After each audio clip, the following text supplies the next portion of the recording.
এখন বর্তমানে আছে ঢাকা যাত্রাবাড়ি তাজলা কেন্দ্রীয় মসজিদের অপর পাশে আসহাবু সুফা মাদ্রাসার হেফজখানা ছাত্র হুজুর, নাম হচ্ছে আব্দুল্লাহ। ঢাকা যাত্রাবাড়ি তাজলা কেন্দ্রীয় মসজিদের অপর পাশে আসহাবু সুফা মাদ্রাসায় অবস্থান করতেছে।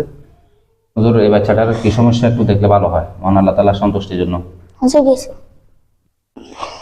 যে হুজুর এই বাচ্চাটার কি সমস্যা পাইছেন হুজুর? হুজুর এখানে কয়টা জিন্নাতের সমস্যা বাচ্চাটা? এটা এখন খুব খারাপ পরিস্থিতিতে আছে, মানে বাচ্চাটা তিনটা জিন্নাতের অনেক কষ্ট হইতেছে হুজুর। তো আমরা মহান আল্লাহ তাআলার সন্তুষ্টির জন্য হুজুর এই জিনগুলাকে দূরে আনলে ভালো হয় হুজুর, জানলে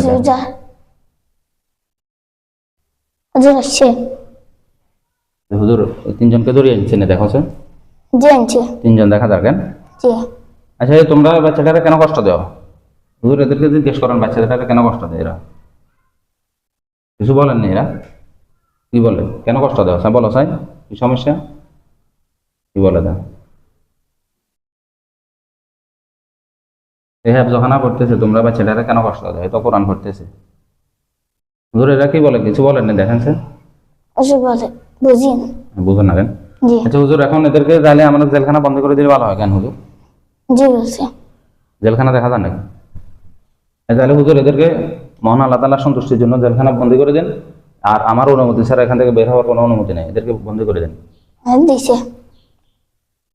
আর হুজুর কষ্ট করে এই বাচ্চাটারা আপনি একটু রুকিয়া করে দেন, তো একটু খারাপ পরিস্থিতি আছে, বাচ্চাটা একটু রুকিয়া করে দেন হুজুর, জান